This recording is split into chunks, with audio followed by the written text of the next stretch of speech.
नमस्कार मित्रांनो, संजय गांधी निराधार अनुदान योजना, श्रावणबाळ योजना व इतर सर्व निराधार अनुदान योजनेतील लाभार्थ्यांसाठी महत्त्वाचे अपडेट आहे। मित्रांनो, आता जुलै ऑगस्ट महिन्याची पेन्शन जमा होणार आहे, त्याबाबत महत्त्वाची माहिती आपण आजच्या या व्हिडिओमध्ये बघणार आहोत। तसेच मित्रांनो, तहसील कार्यालयातून काही माहिती आलेली आहे, लाभार्थ्यांना तातडीच्या सूचना करण्यात आलेल्या आहे, त्याबाबत सुद्धा आपण माहिती बघणार आहोत। तरी मित्रांनो, हा व्हिडिओ शेवटपर्यंत बघा। मित्रांनो, आपल्या सर्वांना माहिती आहे की पेन्शन संदर्भात सर्व जिल्हाधिकारी यांना माहिती परिपत्रक आलेलं होतं आणि त्या ठिकाणी तातडीच्या सूचना देण्यात आलेल्या होत्या। मित्रांनो, मग प्रश्न पडलेला आहे की जुलै महिन्याचा हप्ता नेमका कधी मिळणार आहे। सध्या जिल्हा आणि तालुका स्तरावर लाभार्थ्यांच्या कागदपत्राची पडताळणी म्हणजे डॉक्युमेंट व्हेरिफिकेशन वेगाने सुरू आहे। लाभार्थ्यांच्या याद्या अपडेट केल्या जात आहेत आणि पात्र लाभार्थ्यांची माहिती डीबीटी प्रणालीमध्ये अपलोड केली जात आहे। अनेक लाभार्थ्यांचा हयातीचा दाखला अद्याप अपडेट झालेला नाही, त्यामुळे अशा लाभार्थ्यांच्या खात्यात जुलै महिन्याचा हप्ता जमा होण्याच्या अडचणी येऊ शकतात। शासनाने 21 जुलै रोजी या संदर्भात एक महत्त्वाचे पत्र जारी केले होते। या पत्रामध्ये स्पष्टपणे सांगण्यात आले होते की लाभार्थ्यांनी बेनिफिशरी व्हेरिफिकेशन ॲपच्या माध्यमातून आपला हयातीचा दाखला तयार करून घेणे गरजेचे आहे, संबंधित तहसील कार्यालयात जमा करावा। तर मित्रांनो, शासनाने त्या संदर्भात ज्या लाभार्थ्यांचे हयातीचे दाखले मिळालेले नाहीत त्यांचे सुद्धा या ठिकाणी याद्या तयार केलेल्या आहेत आणि त्या याद्या तलाठी ग्रामसेवक यांच्याकडे पाठवलेल्या आहे। त्यामुळे आता मित्रांनो, ज्या लाभार्थ्यांनी अजूनपर्यंत हयातीचा दाखला जमा केलेला नाही त्यांना वेळ न करता तो तात्काळ तहसील कार्यालयात जमा करावा, कारण सध्या जिल्हाधिकारी, तहसीलदार आणि संबंधित विभागातील अधिकारी या कामावर विशेष भर देत आहे, जेणेकरून कोणत्याही पात्र लाभार्थ्याची पेन्शन अडकू नये। जुलै महिन्याचा हप्ता खात्यात नेमका कधी जमा होऊ शकतो, तर मित्रांनो, आता सांगितलेलं होतं की 28 जुलैपर्यंत पात्र लाभार्थ्यांच्या खात्यात जुलै महिन्याचा हप्ता जमा होण्याची शक्यता व्यक्त केली जात होती, परंतु आता उद्याच 28 तारीख आहे, अजूनपर्यंत कोणतीही अपडेट आलेली नाही।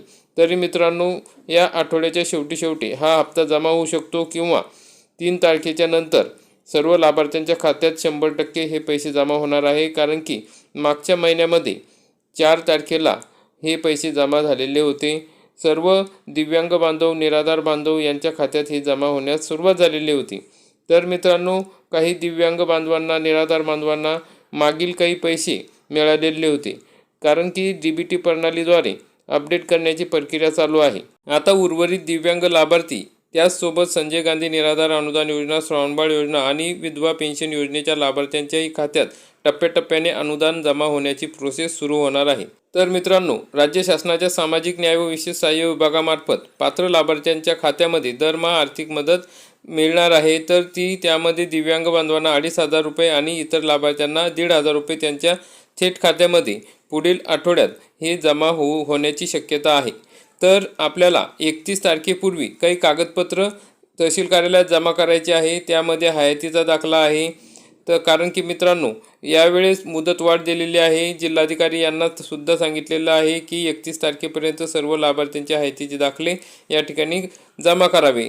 जर जमा केले नाही तर यावेळेस तुमचे पेन्शन बंद होण्याची शक्यता निर्माण झालेली आहे, कारण की त्याच्याशिवाय या ठिकाणी पेन्शन मिळणार नाही। जर दिव्यांग लाभार्थी असतील तर UDID कार्ड, दिव्यांग प्रमाणपत्र, उत्पन्नाचा दाखला, हयातीचा दाखला तयार ठेवावा आणि तो तहसील कार्यालयात नेऊन जमा करा।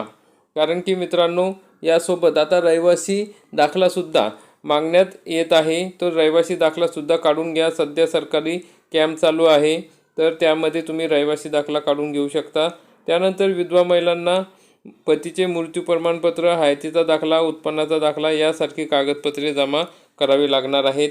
त्यानंतर इतर लाभार्थ्यांनी त्यांच्या योजनेनुसार आवश्यक कागदपत्रांची माहिती तहसील कार्यालयात किंवा संबंधित अधिकाऱ्यांकडून घेऊन ती वेळेत जमा करणे गरजेचे आहे, कारण की 31 तारखेनंतर हे पेन्शन बंद होणार आहे जर कागदपत्रे व्यवस्थित जमा केली नाही तर। मित्रांनो, हे आधीचं आपलं जे पोर्टल आहे ते सध्या आता बंद झालेलं आहे, त्याच्या जागी महाडीबीटी पोर्टल आलेलं आहे। त्यामुळे आता आपल्याला त्याच पोर्टलवर, त्याच वेबसाईटवर सर्व काही माहिती कळणार आहे, परंतु अजूनपर्यंत ते पोर्टल व्यवस्थितरित्या चालू झालेलं नाही, तांत्रिक प्रक्रिया अजूनपर्यंत त्यांची चालू आहे।